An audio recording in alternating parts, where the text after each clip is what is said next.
రాష్ట్రంలో. అసలు మీది మనిషి పుట్టుక అని అడుగుతున్నాం. మీ ప్రవర్తన చూస్తే ఏదన్నా లెక్కలేదా మీకు? ఏదంటే చేస్తారా? ఏదంటే చేస్తే మేము సపోర్ట్ చేయాలన్నా మిమ్మల్ని? నేను ఎన్నోసార్లు మీకు కూడా చెప్పాను, ప్రజలకందరికీ చెప్పాను, ఎన్నోసార్లు చెప్పాను.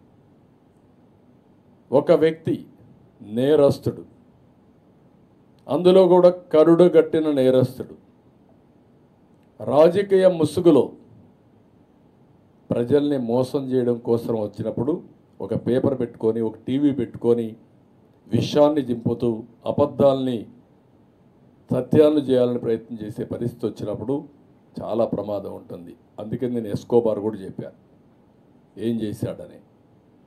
కానీ ఈరోజు మనం చూస్తే ఇక్కడికి వచ్చినప్పుడు ఈరోజు మళ్ళా ఇతని ధైర్యం నాకు అర్థం కాలేదు. మీరు కూడా చూసుంటారు, ఒక లెటర్ రాశాడు పిఎంకి. ఎన్ని గట్స్ ఉండాలండి మీకు?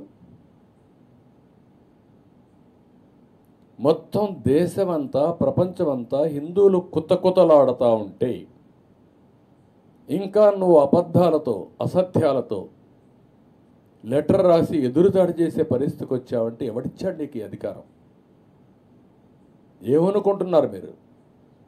అందుకే ఇక్కడ చూస్తే ఏమంటాడు ఇక్కడ, ఎవడైనా సరే ఒక ముఖ్యమంత్రిగా, the board of trustees consist of strong devotees of eminence from the divorce background and those recommended by union ministers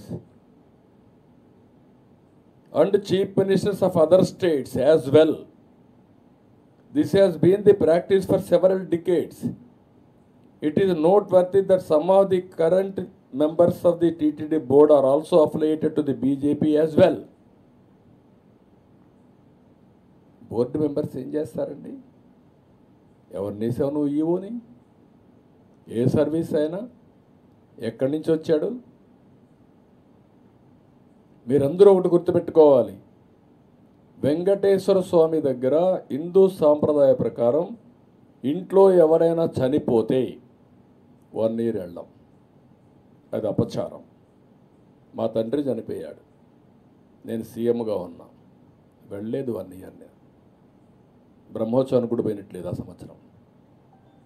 that is my ఆచారం. కొడుకు చనిపోతే 12 రోజు వస్తావా నువ్వు? అపవిత్రం కాదా? నీకు కాకపోవచ్చు, దేవునికి. అది ఒక ఆచారం. మీరు ఎప్పుడు కూడా గుర్తుపెట్టుకోవాల్సింది, సోనియా గాంధీ వచ్చి అఫిడవిట్ ఇచ్చారు, నాకు దేవుని పైన నమ్మకం, దర్శనం చేసుకుంటానని. Abdul Kalam president of India ఒక అఫిడవిట్ ఇచ్చాడు, నేను వెంకటేశ్వర స్వామి పైన నమ్మకం ఉంటుంది, నేను దర్శనం చేసుకుంటాను. వాళ్ళకంటే గొప్పోళ్ళ మీరు? ఎందుకు ఇవ్వలేదండి? ప్రతి ఒక్క దేవాలయానికి కొన్ని ఇవి ఉంటాయి, సాంప్రదాయాలు ఉంటాయి, కొన్ని ట్రెడిషన్స్, ఆచారాలు ఉంటాయి. ఒక ఇంట్లో మనం పూజ చేయాలంటే, వెంకటేశ్వర స్వామికి ఇంట్లో పూజ చేయాలంటే సాంప్రదాయ ప్రకారం అన్ని విధాలా ప్రక్షాళన చేసిన తర్వాతనే, పవిత్రంగా అయిన తర్వాతనే చేస్తాం. అలాంటిది వెంకటేశ్వర స్వామి దేవాలయంలో ఇలాంటి అపవిత్రమైన కార్యక్రమాలు ఏంటని నేను అడుగుతున్నా. ఇలాంటి అపవిత్రమైన కార్యక్రమాలు చేసి మళ్ళా ఎదురుదాడి. ఎవరైతే టీటీడీ ఈఓ మాట్లాడుతున్నాడు, ఎక్స్-ఈఓ, టీటీడీ బోర్డు చైర్మన్, ఒక పక్క ఆయన భార్య బైబిల్ పట్టుకొని తిరుగుతూ ఉంటుంది, ఎక్కడ చూసినా ఫోటోలు వస్తున్నాయి. ఈయన మాట్లాడతాడు, మళ్ళీ ఎదురుదాడి చేస్తాడు. నీకు నమ్మకం లేకపోతే రావద్దు, అది వేరే విషయం. నువ్వు లేకపోతే లేరా ఇక్కడ?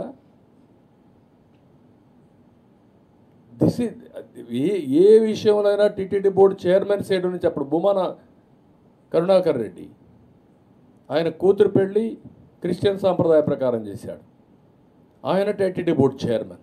అంటే ఏంటి? ప్రజల్ని మభ్య పెడతారా మీరు? మోసం చేస్తారా? అంటే ప్రజల్ని ఫూల్స్ చేస్తారా మీరు? ప్రజలు అమాయకులు అనుకుంటున్నారా మీరు? నువ్వేం చేసినా మేము వినడానికి. నేను కూడా వాటికన్ దీనికి పోయి వచ్చాను, జెరూసలం. అక్కడ సాంప్రదాయాలు పాటించాను, చూడడానికి పోయాను, వచ్చాను. నాకు నమ్మకం అది, పోయి వచ్చాను అంతవరకే. నువ్వు వెళ్ళు, నమ్మకాన్ని అక్కడ సాంప్రదాయాన్ని గౌరవం తిరువారూరు ఉంది, తిరువారూరు కేరళలో అక్కడ షర్ట్ గురువాయూరు కాదు తిరువాయూరు అనుకుంటుంది కేరళ గురువాయూరు. అక్కడికి పోయినప్పుడు షర్ట్ లేకుండా వెళ్ళాలి.